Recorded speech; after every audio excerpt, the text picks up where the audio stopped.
салом алейкум дӯстони азиз, бо шумо духтур Умар Азизов ҳаст. Ман боварии комил дорам ки чандин нафароне ки айни замон ҳамин наворро дида истоданд, албатта ки бо истифодаи ҳамин гуна телефонҳои мобилӣ аст ва боварии комил дорам ки чандин нафарони шумо шунидагӣ ҳастед ки истифодаи телефонҳои мобилӣ ба саратони мағзи сар оварда мерасонад, ё ин ки ба ҳомиладорӣ зарар дорад, ё ин ки агар ҳангоми дар киса мондан метавонад ки мардонагиро паст кунад ва умуман дар бораи зарарҳои телефонҳои мобилӣ боварӣ дорам бисёриҳои шумо шунидагӣ ҳастед ва имрӯз ман кӯшиш мекунам ки бо далелу фактҳо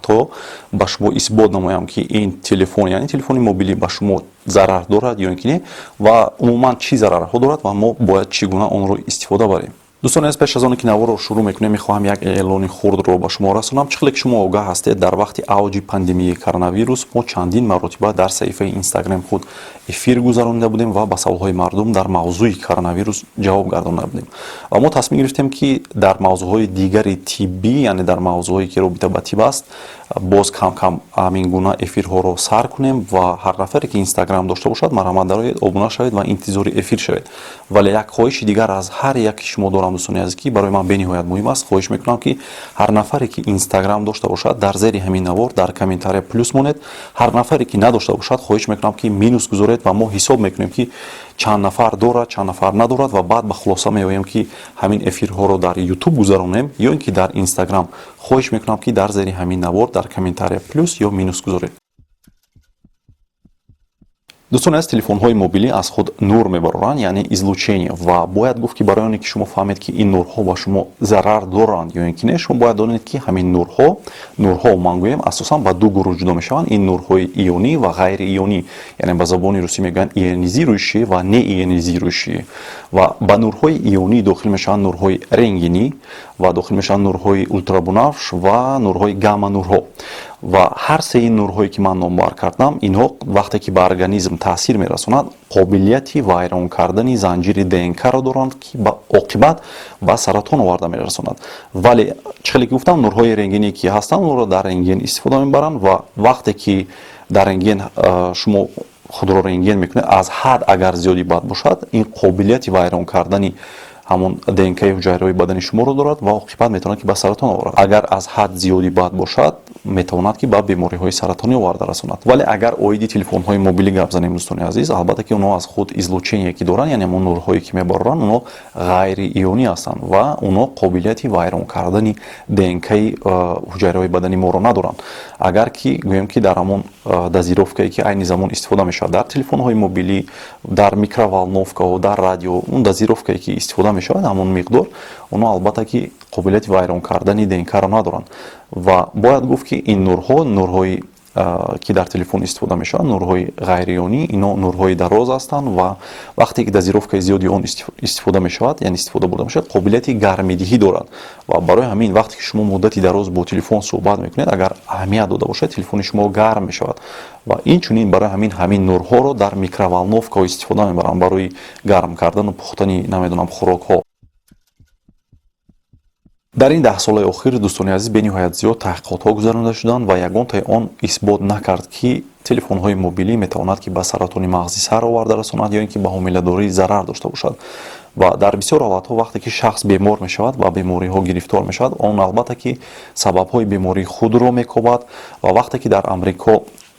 шахсоне ки ба бемории саратони мағзи сар гирифтор буданд ба духтур муроҷиат мекарданд, бо духтур суҳбат мекарданд, духтур аз онҳо мепурсид ки шумо оё телефонҳои мобилиро зиёд истифода мебурдед? Албатта ки он беморҳо мегуфтанд ки бале, ба хотире ки дар гӯем ки подсознанияи худ онҳо бемории худро, яъне ки сабабашро мекуфтанд ва сабаби бемории худро дар ҳамин медиданд. Вале аз рӯзе ки телефонҳои мобилӣ баромадааст, гӯем ки ва пеш аз он ҳам ҳисоб кунем ва баъди телефонҳои мобилӣ баромаданаш, ҳамон мувофиқи статистика гирифторони бемории саратони мағзи сар дӯстони азиз тағйир наёфтааст, яъне на зиёд шудааст, на кам шудааст. Чӣ хеле ки буд дар як сол чанд нафаре ки гирифтор ба ин беморӣ мешуданд, ҳамон миқдор омада истодааст дӯстони азиз. Ба ҳамин хотир ба хулоса омадан мумкин аст ки телефонҳои мобилӣ наметавонад ки яъне ки сабаби пайдоиши саратони мағзи сар шуда бошад. таҳқиқотҳое ки 100% исбот карда бошад ки телефонҳои мобилӣ ба саратони мағзи сар оварда мерасонад ё ин ки ба ҳомиладорӣ зарар дорад вуҷуд надорад ва аз сабабе ки телефонҳои мобилӣ нав якчанд даҳсола шуд баромадааст, созмони тандурустии ҷаҳонӣ телефонҳои мобилиро ба гурӯҳи потенсиально опасных дохил кардааст ва барои ҳамин маслиҳат медиҳад ки шумо агар имконият дошта бошед ҳамон қадар аз телефонҳои мобилии худ камтар истифода баред, ба хотире ки номуайянӣ ҳанӯз вуҷуд дорад. хуб дӯстони аз чӣ хеле ки фаҳмондам, телефонҳои мобилӣ наметавонанд ки сабаби пайдоиши саратони мағзи сар шуда бошанд ва ё ин ки ба ҳомиладорӣ зарар дошта бошанд, вале як зарари он албатта ки исбот шудааст, ин зарар ба чашмони шумо аст. Дӯстони азиз, вақте ки шумо зиёд телефонҳои мобилиро истифода мебаред, яъне нигоҳ мекунед, бозӣ мекунед ё он чи мехонед муддати дароз, албатта ки чашмони шумо қобилияти ашёҳоро аз дур диданро гум мекунад ва шумо танҳо ашёҳое ки дар шумо наздик аст онҳоро дида метавонед ва инро ба забони тиббӣ, ба забони русӣ гӯем близорукост мегӯям ва ин ҳам як навъи куршавӣ аст. ва ба ҳамин хотир ба шумо маслиҳат медиҳам дӯстони азиз ки телефонҳои мобилиро вақте бисёр назар мекунед, 20 дақиқа 30 дақиқа вақте назар кардед, як 10-15 дақиқа танаффус кунед. ва бояд гуфт ки телефонҳои мобилӣ албатта ки барои бозӣ ихтироъ шудагӣ нест, ба ҳамин хотир барои чӣ ихтироъ шудааст фикр мекунам шумо медонед ва барои ҳамон бояд истифода бурд. инчунин телефонҳои мобилӣ метавонанд ки ба вайроншавии асаб оварда расонад ё ин ки метавонад ки ба бемориҳои гӯш ва бояд гуфт ки ин дар ҳоле рух медиҳад ки шахс бениҳоят зиёд муддати тӯлонӣ бетанаффус бо телефон суҳбат мекунанд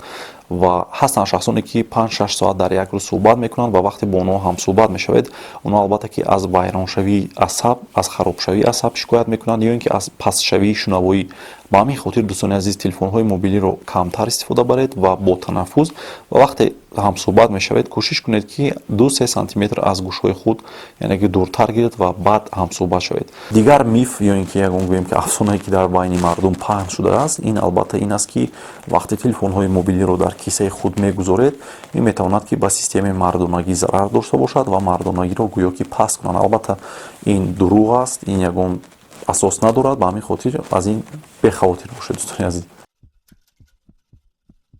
инчунин ба шумо маслиҳат медиҳам ки 1-2 соат пеш аз хоб кардан телефонҳои мобилиро истифода накунед, махсусан шахсоне ки онҳоро дер хоб мебарад ё ин ки дар мобайни шаб чандин маротиба бедор мешаванд, ба хотире ки вақте ки пеш аз хоб шумо онро истифода мекунед, ҳамон равшание ки телефонҳои мобилӣ доранд ба чашми шумо таъсир мерасонад ва гормоне ки сабаби хоб кардани шумо мешавад, яъне мелатонин дар организми шумо кам ҳосил мешавад, яъне дар эпифиз гӯем, ва ин сабаб мешавад ки шуморо якбора дертар хоб барад. ҳамон мелатонин ҳосилшавиаш аз он вобаста аст ки вақте торик мешавад, ҳамон торикӣ ба чашми шумо таъсир мерасонад ва ҳамон гормони мелатонин дар шумо зиёд ҳосил мешавад ва шуморо хоб мебарад. ва вақте зиёд бо равшанӣ гӯем ки таъсир мекунед ба чашм, ҳамон мелатонин кам ҳосил мешавад, ба ҳамин хотир одамро дуруст хоб намебарад, дер хоб мебарад. пеш аз хоб 1-2 соат пеш аз хоб кӯшиш кунед ки ба телефон нарасед ва онро истифода накунед. дар охир хулосагузорӣ карда мехоҳам як нуқтаи бениҳоят муҳимро ба шумо расонам дӯстони азиз ки телефонҳои мобилиро ҳамагӣ якчанд даҳсола пеш ихтироъ карданд ва барои оне ки исбот шавад ки ба кадом системаҳо зарар дорад, албатта ки якчанд даҳсолаи дигар лозим аст ва барои ҳамин ба шумо маслиҳат медиҳам ки ҳар қадаре ки метавонед ҳамон қадар телефонҳои мобилиро ба таври гӯем профилактикӣ камтар истифода баред. хуб дӯстони азиз, дар ин ҷо навор ба анҷом мерасад. аз шумо хоҳиш мекунам ки ҳар куҷое ки метавонед ин наворро паҳн кунед ба ёру дӯстони худ албатта ва худованд ҳеҷ гоҳ бемор нашавед. хайр.